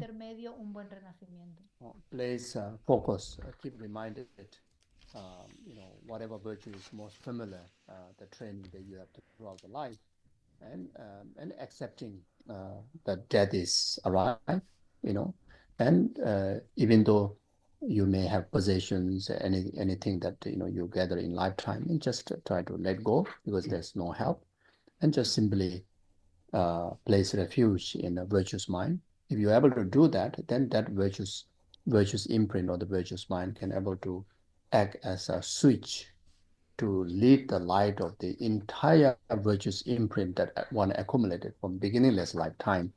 If you manage to do that until the occurrence of the white appearance, then from that onward, during the white appearance, red appearance, black nail appearance, and after that, then there's no natural occurrence of ripening of negative imprints.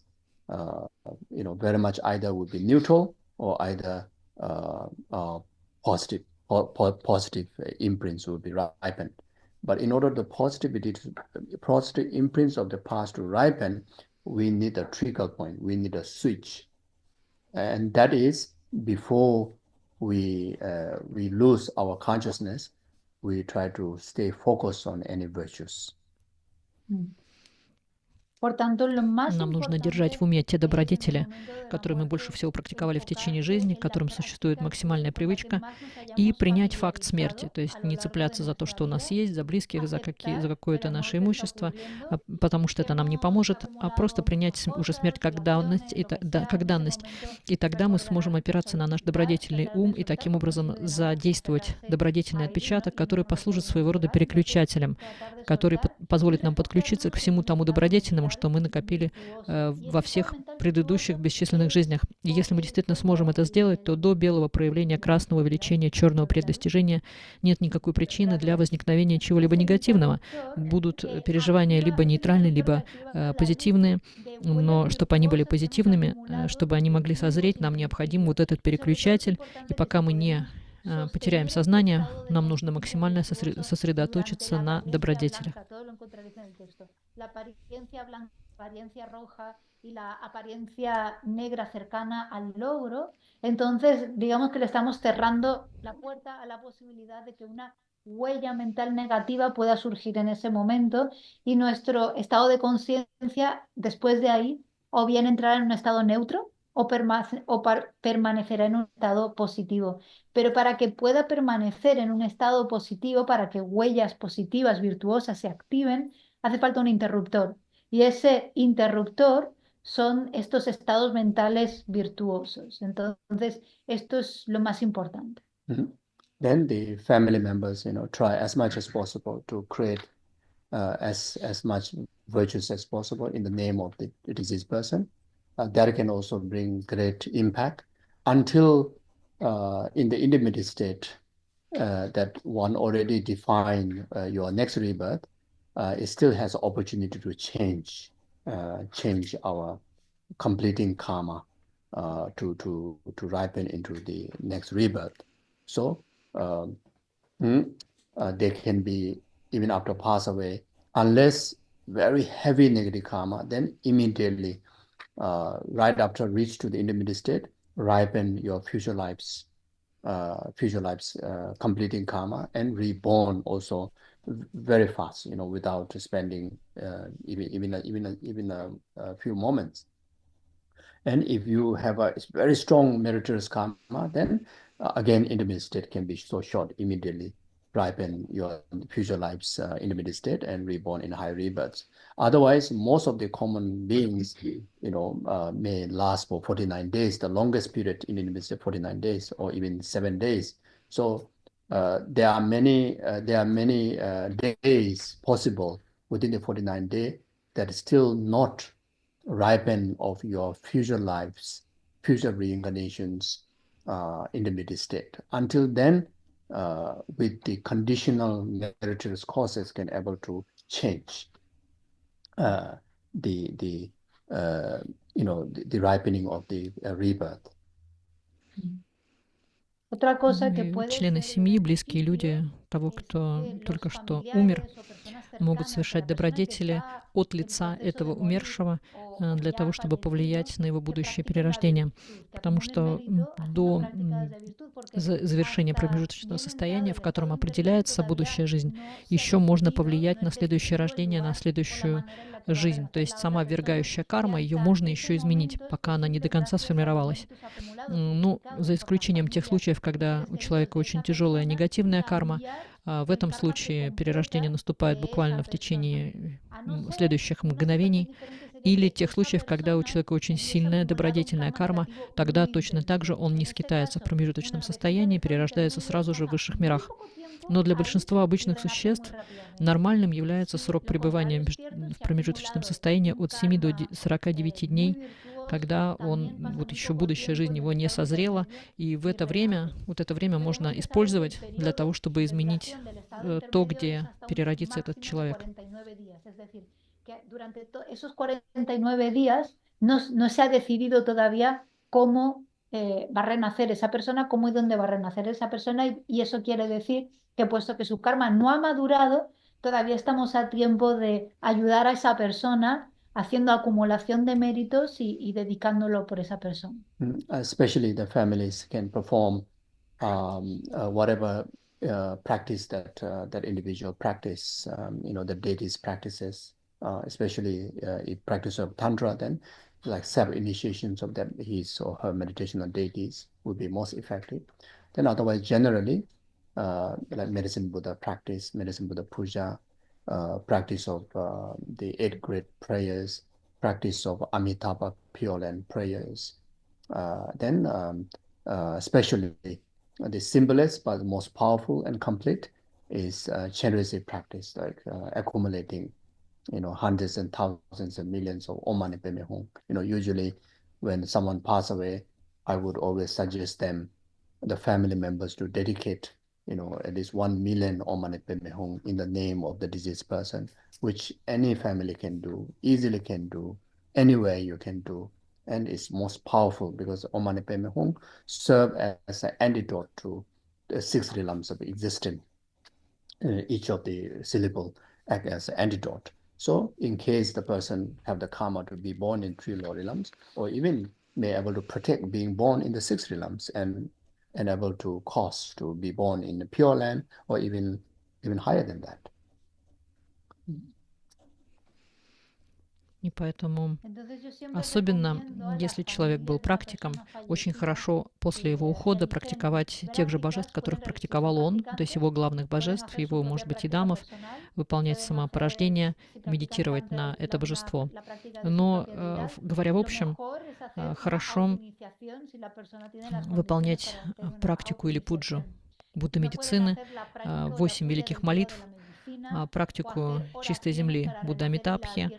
И еще очень хорошее средство начитывать мантру божества сострадания Авалокитешвары сотни, тысячи или миллионы раз. Но лучше всего начитать 1 миллион, и для семьи это вполне осуществимо коллективно начитать 1 миллион раз мантру Авалокитешвары и посвятить заслугу от начитывания этой мантры только что умершему человеку. Это очень мощное, очень хорошее средство, потому что эта мантра служит противоядием от рождения в 6 мирах. Ну, как минимум, можно будет защитить человека от рождения в 3 низших мирах, но в более лучших случаях, в каких-то более добродетельных случаях можно его защитить от перерождения во всех 6 мирах сансары, то есть тогда он сможет переродиться в чистой земле или даже выше.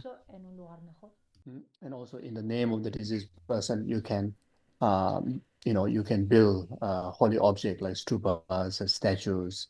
If it's cremated, then you can even make tsatsa, holy images out of that. If not, or you can put into stupa and build stupas. If not, then even print pictures of the deities or making tangas, making statues. So this we call ketak. So that kind of create a condition for that individuals to be reborn in a favorable realm in future times, and also to meet with those meditational deities. And sometimes you can also check that through clairvoyance or through observation, through astrological chart based on the birth and the date of the death, etc. So you can see what kind of holy object is most suitable, most karmic affinity that can go into condition that person to reborn in the higher realms. И также очень хороший способ — это создавать священные объекты, такие как ступы, статуи. Если человек кремирован, то можно делать сатса с его прахом. Можно изготавливать образы божеств, танки. Это все называется кетак. Это создание условий для хорошего перерождения. Или, например, для встречи с божествами. И какие божества лучше всего использовать для того или иного человека, это может открыться либо через ясновидение, либо через какие-то другие знаки. Можно прочитать в астрологических данных, то есть составить гороскоп смерти на дату смерти и посмотреть, какое божество будет максимально благоприятно для этого человека.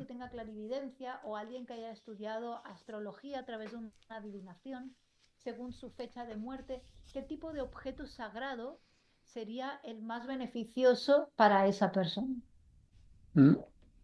Yeah, so then if you can manage, if oneself is passing away, then you can, it taught in the teachings that one can lie down as a Buddha passing into parinirvana at the right side like that, then use the, what you call the, ring finger to close the left right nose, and then rest like this. Then remembering that time, think of the Buddha passing away, on Buddha's qualities, Buddha's enlightenment, qualities of the nirvana, etc. Then that also regard very beneficial. И также, если вы сами умираете, то очень благоприятно лечь в позу Будды, когда он уходил в паринирвану, на правый бок и безымянным пальцем закрыть правую ноздрю и подумать о пробужденных качествах Будды, о нирване и так далее. Reflexionar sobre la propia muerte de Buda o sobre las cualidades de Buda, sobre la iluminación de Buda. Then also, if it is for yourself, then if also for the other family members who can accept, and in relation to Tibetan Buddhist tradition or even the Indian Buddhist tradition, then before passing away, able to, if you have relics, you can fit the relics. If not, any precious pill like Om Mani Padme Hum pill, nectar pills, you can at least put on the tongue, or you can drip in the water and feed a little bit of drip in the mouth, and also able to feed one white food. Best is like yogurt, bit of yogurt able to feed, and especially able to swallow. That also regard very auspicious. There such thing can be done also. И также, если вы это делаете для себя, либо для членов семьи, которые с этим согласятся, вот в традиции тибетского буддизма существует обычай использовать реликвии, если они у вас есть, или драгоценные пилюли. Можно их положить на язык умершего, либо можно растворить в воде и тогда водой побрызгать тоже во рту. Это очень широко применяется. Еще самый лучший переносчик, носитель, это йогурт. Можно использовать йогурт тоже. И, в общем, это будет очень благоприятно. El mejor de los casos, un poco de yogur, eso se considera muy auspicioso. So then otherwise, if you have a sand mandala of any deity, that's regard also very beneficial. Or if you have relics, that's wonderful. Otherwise, holy object like statues, stupas, sculptures, you place on the ground or even live there. And that regard very, very beneficial, especially right that time when the breathing stops, you're able to put the sand mandala on the ground or holy object on the ground. That kind of trickle to open the chakra on the crown, and the consciousness can able to transfer upward to the higher realms and pure lands. Если у вас есть песочная мандала, тоже песочек от песочной мандалы можно использовать, или статуи, любые священные объекты. Особенно важно засечь момент, когда остановилось дыхание. Если в этот момент сразу же приложить святой объект или песок мандалы, то это сразу же открывает эту чакру, верхнюю чакру, и сознание выйдет именно через эту чакру и уйдет наверх, то есть в верхние миры. puede abrirse y que entonces la conciencia salga de manera ascendente hacia un renacimiento superior. So right at the breathing, right at the clinical death, wherever the physical is touched is regarded very, very sensitive, very important. So therefore, in a Buddhist culture, we try to make sure, after clinical death, first thing is touch on the ground, and that will somehow, all the energy we talked about earlier, everything, draw upward, and it creates auspiciousness of consciousness, being born in higher rebirths. Поэтому этот момент наступления клинической смерти очень важен с точки зрения буддистов, и очень щепетильно относятся они к прикосновениям. То есть первая часть тела, которой нужно коснуться в этот момент, это макушка, только макушка, для того, чтобы сознание, все энергии в нашем теле, они устремились вверх. Таким образом будет гарантировано благоприятное перерождение для этого существа. Se dice que entonces todos los aires y toda esta energía de la cual estamos hablando antes se va reuniendo, se acumula y entonces puede salir de manera vertical hacia arriba.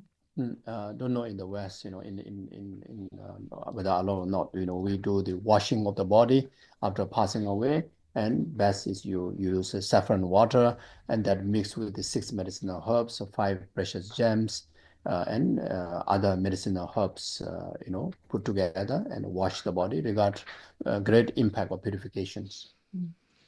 Я не знаю, как на Западе, но у нас существует традиция омовения тела, и его омывают водой, в котором растворен шафран, шафрановой водой или водой с 6 целебными травами, с 5 драгоценными камнями и с другими целебными травами. Все это вместе, это очень хорошо очищает тело и, соответственно, очищает карму. Very beneficial to do, whether that practitioner or not, to perform fire puja or offer all the fire puja ingredients and use all the different medicinal herbs, precious gems, for the cremation, and they also regard very beneficial. И если предстоит кремация, то точно так же будет очень благоприятно выполнить огненную пуджу со всеми необходимыми ингредиентами, драгоценными субстанциями, травами и так далее. Это тоже очень полезно.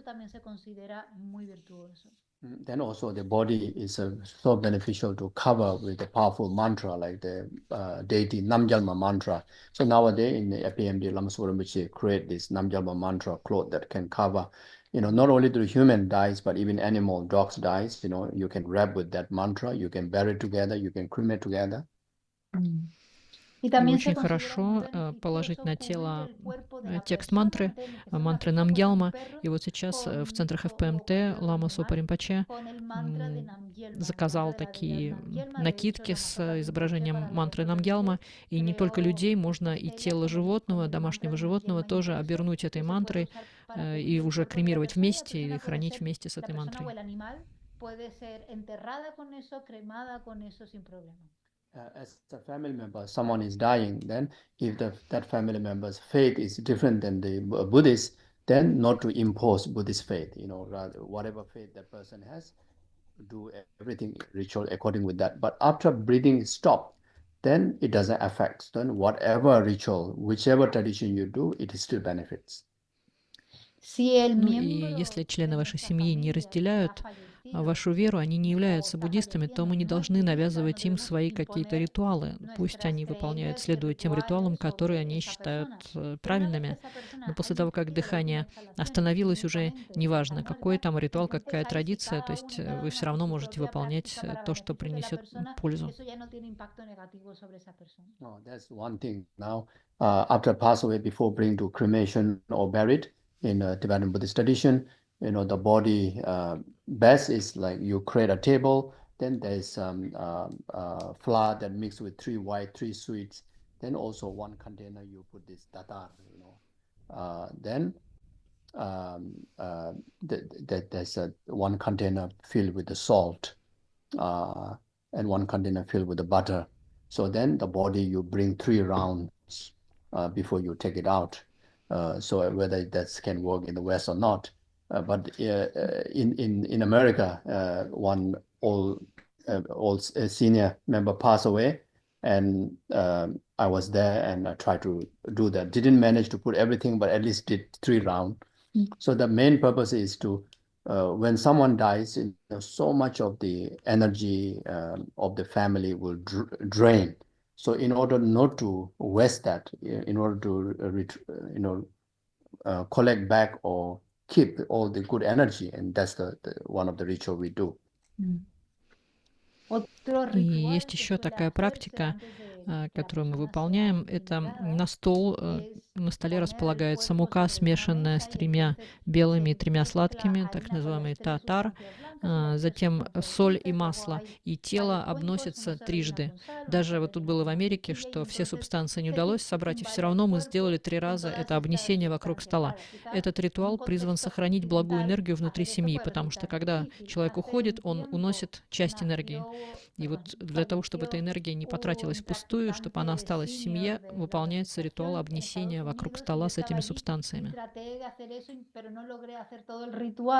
Pero sí por lo menos circunvalar el cuerpo 3 veces con algunas de estas sustancias.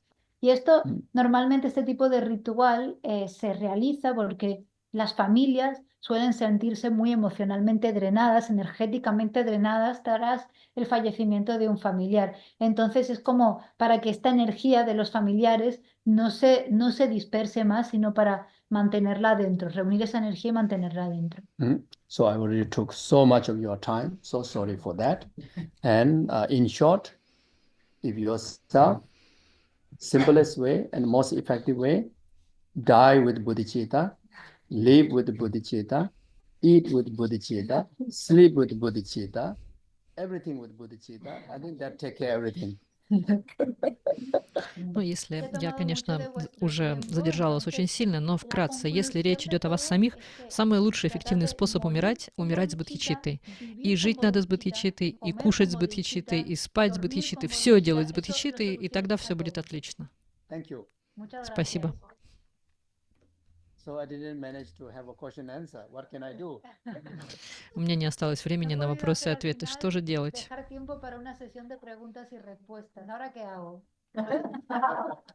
You have something like must ask? У вас есть какие-то неотложные вопросы? Oh, good. Oh, good. Okay, Мы готовы, говорят. Ну, отлично, что вы готовы. He dicho de que hay 7 chakras. Medicina tibetana siempre se habla de 5, al igual como los 5 cuencos también. ¿Por qué 7 y no 5? Normally in Tibetan medicine it specifies 5 chakras, just like the 5 bowls, but here you mentioned 7 chakras. Обычно говорится о 5 чакрах, а часто... Почему говорили про 7 чакр здесь? Ну, 7 чакр, ответ такой. Это связано с тантрой Гухи Самаджи, Хирукой. Для того, чтобы активировать всю систему, используют 7 чакр. Что касается медицинской системы, то она не обязательно является всеохватной. То есть мы сейчас говорим о наитончайшем уровне, поэтому у нас используется 7 чакр. Donde se menciona específicamente el tantra, perdón, de Guyasamaya y Heruka, que son tantras, ciclos de tantras que están, perdón, que tengo ya la mente gelatina, se me ha ido, que están como dirigidos o cuyo propósito es la de activar todo este sistema nervioso sutil, mientras que la medicina tibetana no está tan enfocada en activar el sistema nervioso sutil, sino trabaja más con el cuerpo burdo, no llega a ese nivel tan profundo. Yeah, can do the straight one, short mandala. Давайте сделаем короткое подношение мандалы. Sanje Shindu Mide Buwa Ye Dugu Namda Shin La Chu Bara Jo Ye Lama Guru Rana Mandala Kamne Ya Daya Senjo Rembo Je Предлагается на бодхичитта, не зародившийся зародится, а зародившийся не угасает, но возрастает сильнее и сильнее. Другое ценное понимание пустотности. Не зародившийся зародится, а зародившийся не угасает, но возрастает сильнее и сильнее.